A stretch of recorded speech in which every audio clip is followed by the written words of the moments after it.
quien acecha en las carreteras solitarias de Connecticut y convierte la vida en un auténtico horror.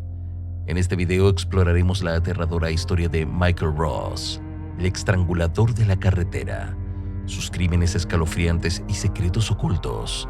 Quédate hasta el final para conocer lo peor de este monstruo. Michael Ross, conocido como el estrangulador de la carretera, se convirtió en un hombre que congelaba la sangre de cualquier habitante de Connecticut durante los años 80. Su caso no solo impactó por la brutalidad de sus actos, sino por la inquietante mezcla de violencia y sexualidad que impregnaba cada crimen. Ross era un depredador meticuloso, un hombre que estudiaba a sus víctimas con precisión quirúrgica, pero lo suficientemente astuto como para eludir a las autoridades por años. Su detención provocó un intenso debate nacional.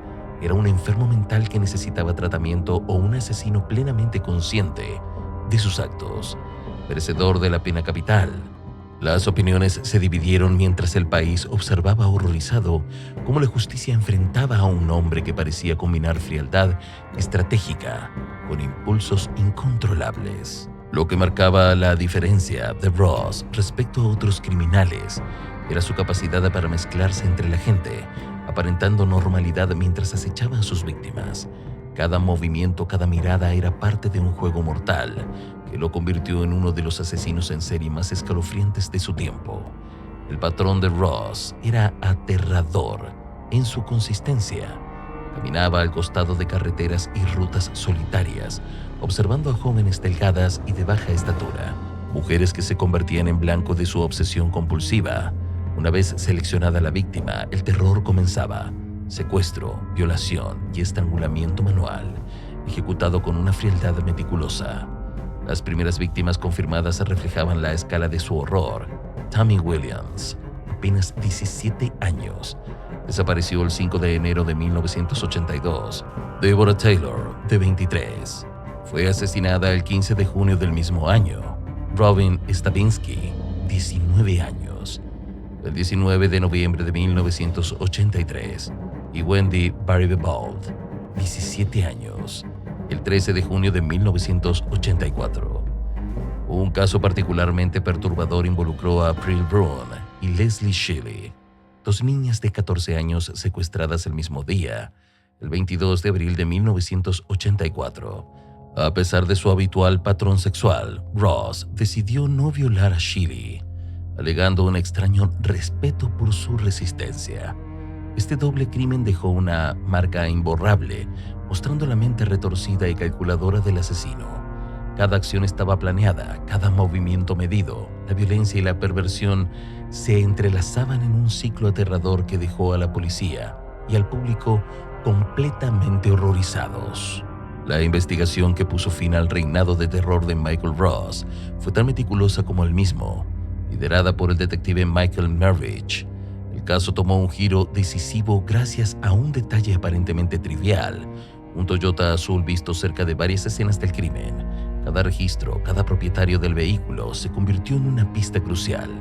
Al llegar al nombre de Michael Ross, la policía se encontró con un hombre que, a simple vista, parecía común y corriente, pero que pronto revelaría un comportamiento inquietante y extraño. La tensión alcanzó su punto máximo cuando, sin coacción ni presión, Ross confesó ser el responsable del asesinato de Wendy Baribehold. Su declaración no fue solo una admisión parcial, ofreció detalles precisos que solo un verdadero perpetrador conocería, desvelando un total de 6 homicidios, incluyendo el atípico doble asesinato de April Brun y Leslie Shelley. Cada descripción, cada memoria, mostraba una mente que había planeado y ejecutado sus crímenes con fría determinación, dejando un rastro de horror que la policía apenas podía comprender. La historia de Michael Ross comenzó mucho antes de convertirse en un hombre temido en Connecticut. Nacido el 26 de julio de 1959, su infancia estuvo marcada por el abuso físico y psicológico de su madre y por un trauma sexual sufrido a manos de un primo a los 6 años. En la granja familiar encontró un oscuro desahogo: estrangular pollos, un reflejo temprano de los impulsos que más tarde se convertirían en asesinatos humanos. Un adolescente prodigio con un coeficiente intelectual de 155, Ross Era socialmente aislado, sumido en fantasías violentas que comenzaban a dar forma a su psicopatía. Su historial delictivo inicial ya mostraba un patrón inquietante. En 1981 fue arrestado por amordazar a un adolescente. En abril de 1982 intentó abusar de una mujer embarazada. Tras breves estancias en prisión y centros psiquiátricos, fue liberado, un error que la historia demostraría trágicamente. Cada episodio de su pasado ofrecía pistas sobre su mente perturbada, sus obsesiones y su capacidad de planear crímenes con frialdad aterradora. Lo que muchos veían como pequeños delitos juveniles eran en realidad presagios de un horror mucho mayor, anticipando los asesinatos que convertirían a Ross en un símbolo de la maldad más calculada y perturbadora. Su biografía no solo explica su desarrollo criminal, sino que revela cómo una infancia marcada por el abuso y la negligencia pueden incubar monstruos que nadie sospecharía hasta que es demasiado tarde. El juicio de Michael Ross se convirtió en un espectáculo escalofriante que atrapó la atención de todo el país. En 1987 fue condenado a 120 años de prisión por 2 asesinatos y posteriormente recibió 2 cadenas perpetuas junto a 4 penas de muerte. Su defensa alegó que sufría sadismo sexual, presentándolo como un enfermo mental cuya responsabilidad debía ser limitada. Sin embargo, Ross tomó una decisión que desconcertó a todos. En 1998 firmó un pacto de muerte, renunciando a todas sus apelaciones para acelerar su ejecución y evitar prolongar el sufrimiento de las familias de sus víctimas. Este acto provocó un nuevo juicio entre 1999 y 2000, donde se incorporaron pruebas psiquiátricas, pero la sentencia capital se mantuvo firme. Antes de su ejecución definitiva, Ross confesó 2 asesinatos más: Sung Notu en 1981 y Paula Perrera en 1982, elevando su total de víctimas a 8. Cada revelación añadía capas de horror, mostrando a un hombre que no solo había sido un depredador calculador, sino que también aceptaba plenamente el peso de su monstruosa trayectoria. El análisis psicológico de Michael Ross confirmó un sadismo sexual profundo, combinado con un desequilibrio hormonal que intensificaba sus impulsos criminales. Los tratamientos médicos, primero con Depo-Provera y luego con Lupron, lograron disminuir su testosterona y su inclinación al asesinato, aunque no lograron erradicar su frialdad psicopática.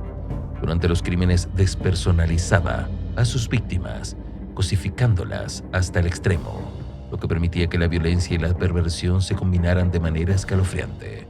Ross fue ejecutado mediante inyección letal el 13 de mayo del 2005, marcando la primera ejecución en Connecticut desde 1960.